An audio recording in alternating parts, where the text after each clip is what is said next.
Chapter चालू करते हैं। ये क्लास 10th का चैप्टर है। इस चैप्टर में देखेंगे केमिस्ट्री का है ये फर्स्ट चैप्टर कि केमिकल रिएक्शन एंड इक्वेशन। तो सबसे पहले इसका मतलब जानते हैं कि केमिकल रिएक्शन का मतलब क्या होता है। जब भी दो चीज़ें, ये आपकी मेटल भी हो सकती हैं, दोनों चीज़ें मेटल हो सकती हैं, या दोनों चीज़ें आपकी मॉलिक्यूल हो सकती हैं, ठीक है, या दोनों चीज़ें आपकी एटम हो सकती हैं, या दोनों चीज़ें आपकी गैस भी हो सकती हैं, ठीक है। ये सब जब दोनों चीज़ें जुड़ती हैं तो ये होता है रिएक्शन। जब ये दोनों चीज़ें जुड़ेंगी तो होगा एक रिएक्शन, और रिएक्शन के बाद बन जाएगा आपका एक प्रोडक्ट। यानी इन दोनों से जुड़ने के बाद क्या चीज़ बनी, वो आपका प्रोडक्ट। और जब जो चीज़ें जुड़ती हैं तो उन्हें बोला जाता है रिएक्टेंट,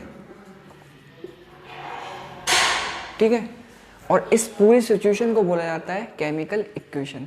जब केमिकल रिएक्शन होगा तो एक प्रोडक्ट बनेगा, और कॉम्बिनेशन पूरे को क्या बोलेंगे, केमिकल इक्वेशन। ये चीज़ समझ में आ गई।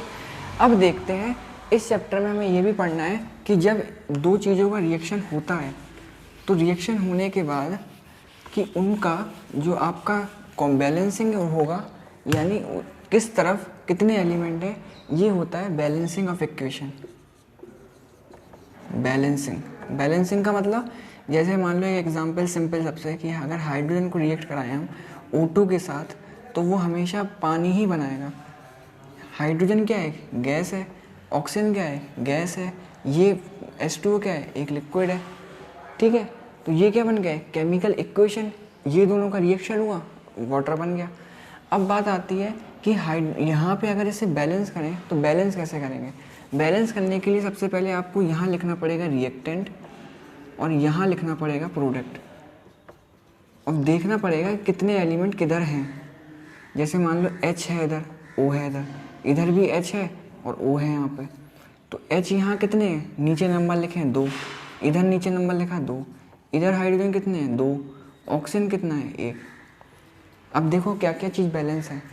हाइड्रोजन बैलेंस है, ऑक्सीजन इम्बैलेंस है, यानी यहाँ कम है तो यहाँ पे हमें बढ़ाने पड़ेंगे। कभी भी केमिकल इक्वेशन में जब हमें नंबर बढ़ाने पड़े उसके, जैसे ऑक्सीजन के अब यहाँ पे बढ़ाना पड़ रहा है तो H2O तो यहाँ लिखा है ऐसे, तो H2O को अगर बढ़ाना है हमें O को, तो हम यहाँ नहीं बढ़ाएंगे, यहाँ नहीं बढ़ाए जाएंगे हमेशा उसके सामने। ये तरीका है बढ़ाने का, ये नहीं है तरीका। अगर किसी के पास पहले से ही यहाँ लिखे हुए हैं और उसको बढ़ाने तो भी आगे नंबर लिखोगे आप, और नहीं है तो क्या, नहीं बढ़ाने हैं तो फिर नहीं बढ़ाओ उसको। लेकिन जब भी बढ़ाने की कोशिश करनी है किसी भी एलिमेंट, जैसे इसको नहीं बढ़ाना है तो नहीं बढ़ा रहे, लेकिन इसको बढ़ा रहे, क्यों बढ़ा रहे, क्योंकि इसको हमें क्या करना है, 2 करना है। तो कैसे बढ़ाएंगे, आगे नंबर लिख के बढ़ाया जाएगा। इतना क्लियर हुआ। अब आगे बढ़ाते हैं इसको, देखिए कैसे बढ़ेगा। अभी इतना समझ में आएगा, कभी भी नीचे नहीं बढ़ाया जाएगा, हमेशा ऊपर ही बढ़ाया जाएगा। तो अब देखो इधर लिखो जरा, H2 + O2 गिव्स H2O, ठीक है। ये अब आप क्या आ गया, अब यहाँ हमें डबल करना है तो डबल हमने यहाँ कर दिया।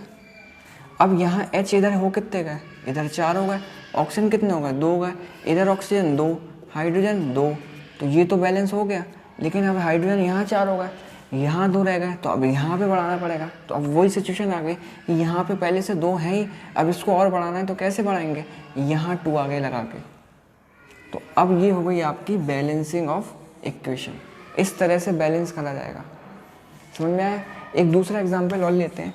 एक दूसरा एग्जाम्पल हम लेंगे, जो दिवाली पे हम जो फुलझड़ी जलाते हैं उसका एग्जाम्पल लेंगे।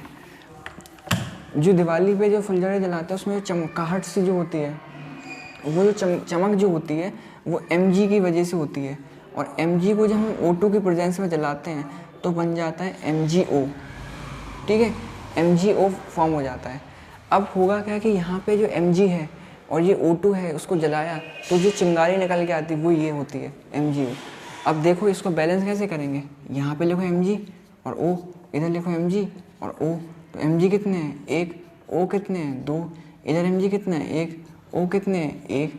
फिर इसको डबल करना है। डबल करोगे कैसे करोगे, यहाँ तो करेंगे नहीं, आगे लगाएंगे। Mg कितने हैं, अब Mg इधर 2 हो गए, O भी 2 हो गए, तो ये तो बैलेंस हो गया, लेकिन mg यहाँ एक रह गया, तो इसको अब यहाँ 2 नहीं करेंगे, आगे 2 करेंगे, तो ये हो गया आपका बैलेंस। इस तरह से बैलेंस हो गया, ठीक है।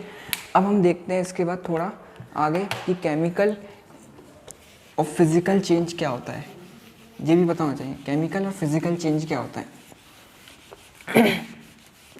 तो आपने 9th में शायद पढ़ा होगा कि केमिकल और फिज़िकल चेंज क्या होता है। केमिकल चेंज और फिज़िकल चेंज, ये पता होना चाहिए, कभी कभी 1 नंबर में आ जाता है ये क्वेश्चन, केमिकल चेंज और फिज़िकल चेंज। इसको याद करने की एक ट्रिक हमने बनाई थी, जैसे कि आपने एक वो सुना होगा ज्योग्राफी के टॉपिक में FCI, food corporation of India, उसी से रिलेटेड बस आपको याद हो जाएगा FCI, यानी कि यहाँ पे जो केमिकल चेंज जो है वो क्या होगा, इरिवर्सिबल होगा। इरिवर्सिबल का मतलब कि जैसे कि आपने, इरिवर्सिबल का मतलब ये होता है, ये लिख लो पहले आप, कि केमिकल चेंज इरिवर्सिबल होगा। आपने मान लीजिए एक रिएक्टेंट को लिया और प्रोडक्ट बना लिया, तो अगर प्रोडक्ट से रिएक्टेंट भी बन जाए, अगर प्रोडक्ट से रिएक्टेंट दोबारा बन जाए तो वो होता है रिवर्सिबल, लेकिन केमिकल चेंज में वो दोबारा नहीं बनेगा, इसलिए वो क्या है, इरिवर्सिबल। इसका एग्जांपल जैसे हम लेंगे, जैसे कि अगर आपने पानी, वो दूध से दही बना लिया, तो दही से दोबारा दूध नहीं बना पाओगे आप, और इस वाली सिचुएशन को बोला जाएगा कि वो है केमिकल चेंज। और अगर हम फिज़िकल चेंज की बात करें तो फिज़िकल चेंज में रिवर्सिबल होगा। बस अगर केमिकल चेंज रिवर्सिबल है तो फिज़िकल तो ऑब्वियसली रिवर्सिबल ही होगा, और रिवर्सिबल से आंसर आ जाएगा।